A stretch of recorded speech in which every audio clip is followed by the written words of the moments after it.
नमस्कार, ऐसे news channel में आप सभी का एक बार फिर से स्वागत है। एक नई फिल्म आ रही है जनवरी 2023 में, जिसका 95 सेकंड का टीजर रिलीज हुआ है। फिल्म का नाम है आदिपुरुष। फिल्म आदिपुरुष पर जमकर बवाल हो रहा है। टीजर में रावण, राम, सीता और हनुमान के भद्दे चित्रण रामायण के पात्रों से मेल नहीं खाते। एक खास वर्ग ने कड़ी आपत्ति जताकर फिल्म को बैन करने की मांग की है। आइए जानते हैं आदिपुरुष को लेकर क्या आपत्ति है हिंदुओं के एक बड़े वर्ग को। अयोध्या में राम मंदिर के मुख्य पुजारी सत्येंद्र दास ने रावण के किरदार के श्रृंगार पर आपत्ति जताई है। हिंदू राष्ट्र सेना के सुनील राज सीता के खराब चित्रण से नाराज हैं। उन्हें फिल्म में सीता देवी नहीं हीरोइन दिखती है। भाजपा सांसद साक्षी महाराज को ये फिल्म हिंदू देवी देवताओं का मजाक उड़ाने वाली लगती है, जिसमें रावण का किरदार एक मुस्लिम आक्रमणकारी की तरह है। रामायण सीरियल में राम का किरदार निभा चुके अरुण गोविल कहते हैं, क्रिएटिविटी के नाम पर धर्म का मजाक नहीं बना सकते। उत्तर प्रदेश के डिप्टी सीएम केशव प्रसाद मौर्य चाहते हैं जनवरी 2023 में रिलीज होने के पहले फिल्म को ठीक कर देना चाहिए। भाजपा प्रवक्ता मालविका अविनाश फिल्म के शोध से नाराज हैं। वो कहते हैं, पहले बनी भारतीय फिल्मों को ही देख लेते तो रावण के श्रृंगार की सही जानकारी हो जाती। दिल्ली की एक अदालत में याचिका दायर की गई है फिल्म आदिपुरुष की रिलीज पर रोक लगाने को लेकर। याचिका में आरोप है कि फिल्म में भगवान राम और हनुमान का चित्रण बेढंगा है। आखिर क्या है फिल्म आदिपुरुष के टीजर में? आदिपुरुष फिल्म का टीजर रामनगरी अयोध्या में 2 अक्टूबर को भव्य कार्यक्रम में रिलीज हुआ। फिल्म आदिपुरुष रामायण महाकाव्य पर आधारित है। ओम राउत निर्देशक है। टी सीरीज और रेट्रोफाइल्स निर्माता है। 500 करोड़ में बनी सबसे महंगी भारतीय फिल्मों में से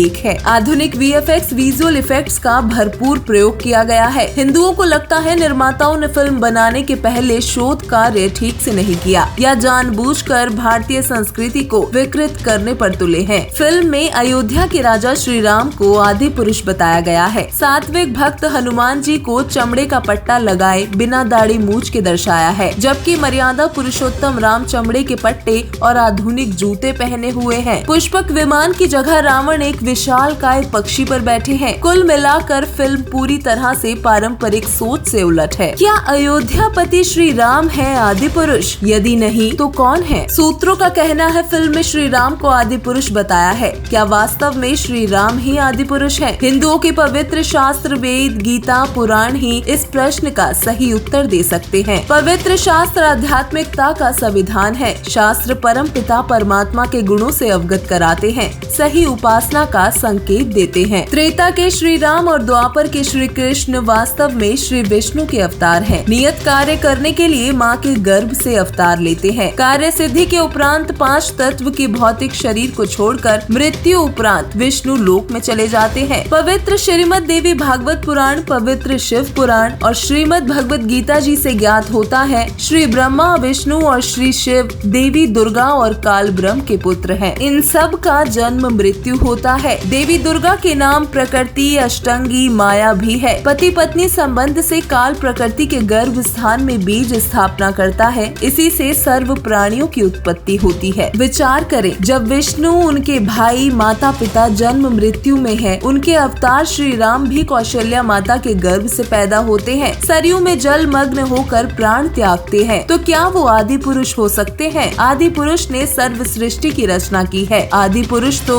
सृष्टि के पहले भी थे और सृष्टि के बाद भी हैं। हिंदू धर्म ग्रंथों के अनुसार आदि पुरुष कौन है? श्रीमद् भगवत गीता में शर पुरुष और अक्षर पुरुष है। इन दोनों से परे पूर्ण परमात्मा परम अक्षर पुरुष है। उस अविनाशी परमात्मा ने संपूर्ण दृष्टि गोचर जगत की उत्पत्ति की। कोई भी उस अविनाशी का विनाश करने में सक्षम नहीं। पूर्ण परमात्मा की ही शरण में जाने से पूर्ण मोक्ष मिलता है। अविनाशी स्थान सतलोक प्राप्त होता है। चारों वेद पूर्ण परमेश्वर की महिमा का गुणगान करते नहीं थकते। वेदों का स्पष्ट मत है, पूर्ण परमात्मा कभी भी माता के गर्भ से जन्म नहीं लेते। शिशु का रूप धारण कर पृथ्वी पर कमल के फूल पर अवतरित होते हैं। विलक्षण बालक का पालन पोषण पृथ्वी पर कुंवारी गायों के दूध से होता है। कविताओं के रूप में अपनी महिमा और तत्व ज्ञान कथन करते हैं। एक प्रसिद्ध कवि की उपमा प्राप्त करते हैं, परंतु भोले लोग उस परमात्मा को न पहचान कर उसे महाकवि संत मानने लगते हैं। लेकिन वही पूर्ण परमात्मा होता है। उसका वास्तविक नाम कबीर देव है। कबीर परमेश्वर चारों युगों में पृथ्वी पर मनुष्य को काल लोक से मोक्ष दिलाने बचाने के लिए प्रकट होते हैं। कबीर सतयुग में सत्सुकृत कह टेरा,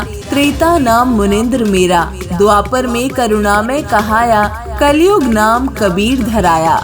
600 वर्ष पूर्व कबीर परमेश्वर काशी में कमल के फूल पर प्रकट हुए। सूक्ष्म वेद में कबीर परमेश्वर जी ने स्वयं अपनी अमृत वाणी में कहा है, अवधू अवगत से चलाया, कोई मेरा भेद मरम नहीं पाया, ना मेरा जन्म ना गर्भ बसेरा, बालक हूँ दिखलाया। काशी नगर जल कमल पिडेरा, तहाँ जुलाहे ने पाया।